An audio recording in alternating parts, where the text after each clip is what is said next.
You guys are awesome.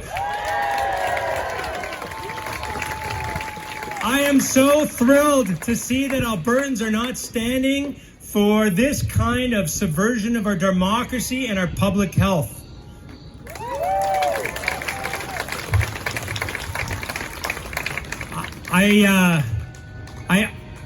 I'll tell you some stories. I've been kind of vocal on this whole COVID thing for a while, and so when Wednesday people started giving us leaks as to what was going on, there was a real sense of incredulity. In fact, I reached out to some of my colleagues and I said, hey, this is what I'm getting. This is crazy. Should I share this? And like, Joe, don't share this because they're just trying to subvert you. They're trying to take away the people's trust in you because this is obviously incorrect. This is never going to happen. And so please don't share. And then the reality hit that this is exactly what they're trying to do. There's basically going to be two consequences to this policy. The first consequence is that COVID is going to run rampant through our society. It's going to run rampant among three groups. The unvaccinated, and let's be clear, we've given them that choice to not be vaccinated. So allowing them that choice and them choosing not to be vaccinated should not be allowed for the government to put them at risk of hospitalization, ICU, death, and long COVID. That's their choice. We've given it to them. So that's the first group. The second group is the 0 to 12s. So our kids. These kids have no choice because they don't even have the option of going out and getting a vaccine. It's not allowed. And even though the risk of death is very low, it's not zero.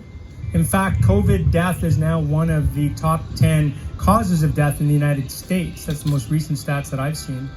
But it also has the risk of long COVID. So 8 to 13% of kids having these long-term disabilities, which could be fatigue, could be shortness of breath, chest pain, loss of taste and smell, and cognitive disability, where their brains aren't thinking as well. How can we do that to our children? And the third group is the double vaxxed.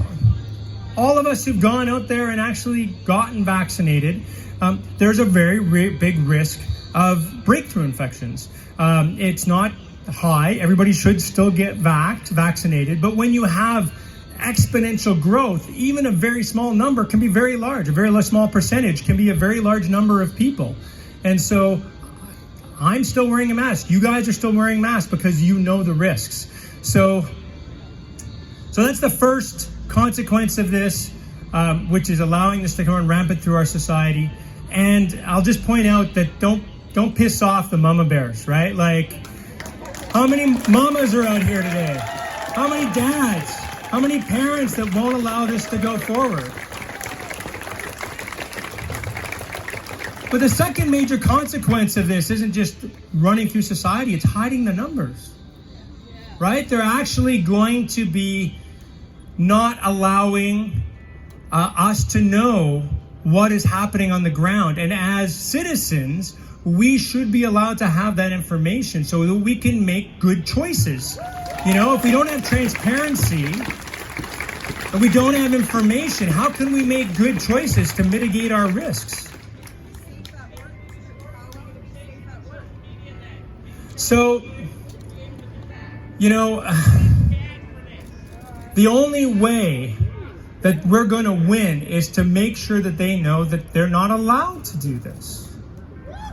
This is our province, not their province. They've been given a gift to be in charge for 4 years, and they're ripping it up and saying, I don't like your gift. I can do whatever I want. That's not how democracy works. We've created this system, this democracy, where every 4 years we elect representatives to represent us. And then, for the most part, we just go away and let them do their thing. And then 4 years we come back and we do it again. And we decide whether they did a good job or not and vote them in or vote them out, right? That's how our representative democracy works. But underpinning this is the fundamental basis that we that they represent us, and therefore they can't just do whatever they want. Even if they are a majority, they do not have the mandate to do whatever they want.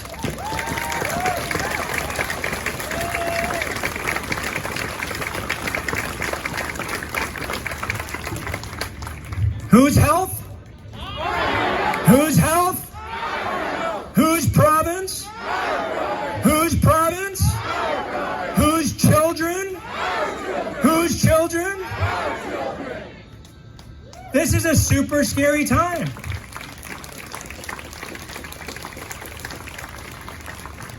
You know, we've done some horrible things and as a society, and I don't want to list them all off. I'm sure I could go on and on, but residential schools and, you know, cultural genocide and, you know, incarcerating the Japanese and the Ukrainians in our world wars. You know, it goes on, and I could list it off. Black Lives Matter, you know, systemic racism in our society. But those are all important, and I will never minimize those. But let's just throw this on top of that pile of badness that we're endangering all of us now. Whether you're Indigenous, whether you're racialized, whether you work in the legislature, or whether you work in the emergency room, or whether you're on a frontline teacher or a frontline grocery store worker. Everybody is at risk, and I don't know of any time in our history where that's the case. And so that's why we need to come together and protect ourselves, because nobody else is going to do it. Yes.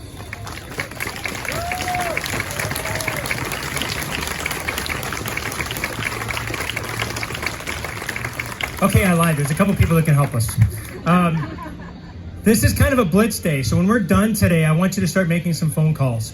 The people who can help us are as follows. First of all, the UCP MLAs who are at risk in the next election need to know that this is bad policy and you won't vote for them. Especially if you voted for them in the last election. They need to know that this is not all right. So pick up the phone and call your UCP MLAs. Pick up the phone and call your councillor or your mayor, because our municipalities do have the power to put in some of the things like mask mandates, like transit mask mandates, that will help us. Call up your local school board and say that you want mandatory masking in schools, that the $120 million that the federal government gave Alberta to protect our schools can be put in place to do airborne mitigation with ventilation assessments and filtration where ventilation doesn't work, and then call our federal ministers that are involved in this.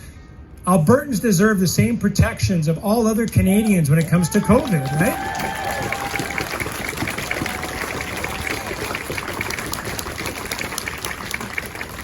Now is the time to send a letter to Prime Minister Trudeau. Now is the letter to call. Now is the time to call up Minister Patty Hajdu, the Minister of Health, and say, you know, all of us, including Albertans, deserve this protection.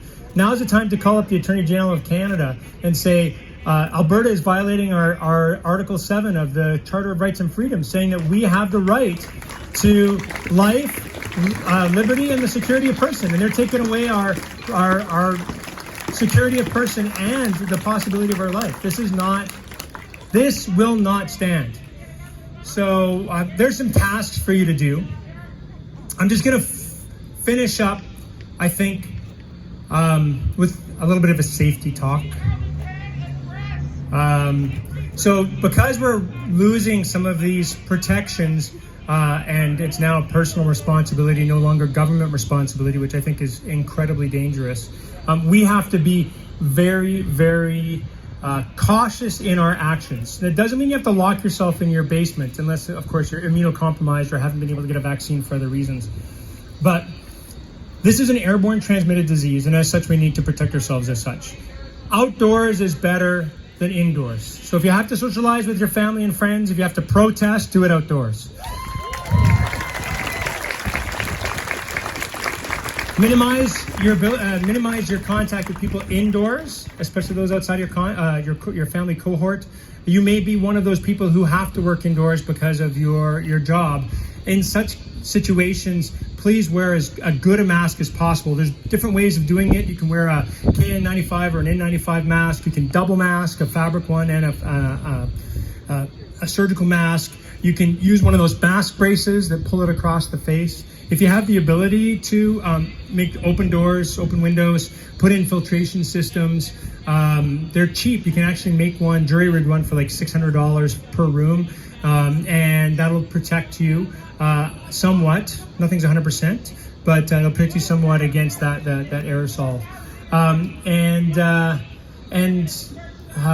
Yeah, just stay safe, people. That's this is a dangerous time.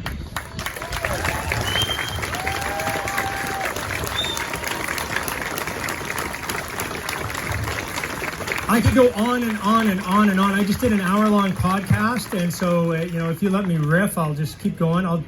I said that was the last thing I'm going to say. I'm going to say one more thing. Just the unintended consequences of this to our province, to our economy. Who the hell wants to come to Alberta now as a tourist? Like, seriously, who wants us to go to their province as a tourist right now? What company would spend money on moving their head office here or building up infrastructure here, knowing that this is the disregard our government has for public health? Who is going to be going to theaters knowing that people in that theater could have COVID symptoms and aren't being required to isolate? Who's going to go to restaurants? What healthcare workers? How many healthcare workers are going to make the conscious choice to say, I can go to a province where I'm not being put at risk every day and where I don't have to face the moral indignity of dealing with people with a preventable illness that was essentially inflicted on them by their government.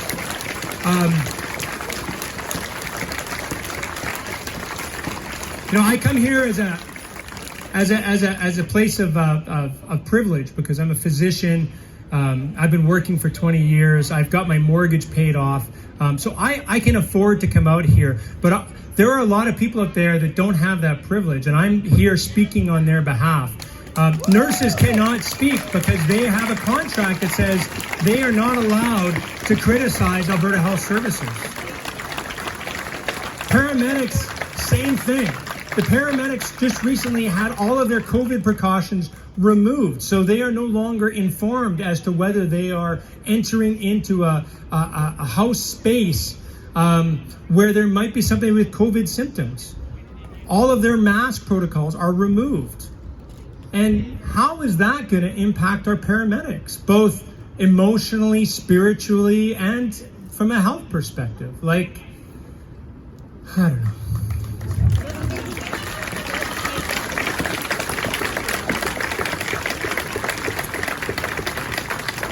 So guys, I don't know what to say. We can't lose this one. We just can't. We can't lose it for ourselves. We can't lose it for the rest of Canada. Can't lose it for our children. And, I've run a lot of campaigns in my day.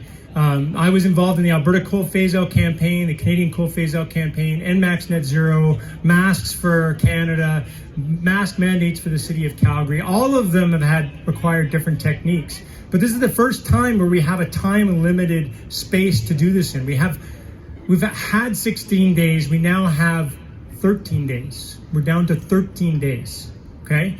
And so the only way I know how to change policy in 13 days is mass movements of people. Yes. I don't know how many people are here today, maybe, 400, 450? That's not enough. We're going to fail if this is what it is every day. We're going to fail. I'm telling you right now. We need to have exponential growth of humanity over exponential growth of viruses in order to win this. So your job, aside from phoning everybody, is to call up your friends and say, tomorrow, you 5 people need to come here with me. And then the next day, that additional people need to get 5 more people to come. And then 5 more people to come. And then 5 more people to come. And that's what exponential growth is, and that's how we win.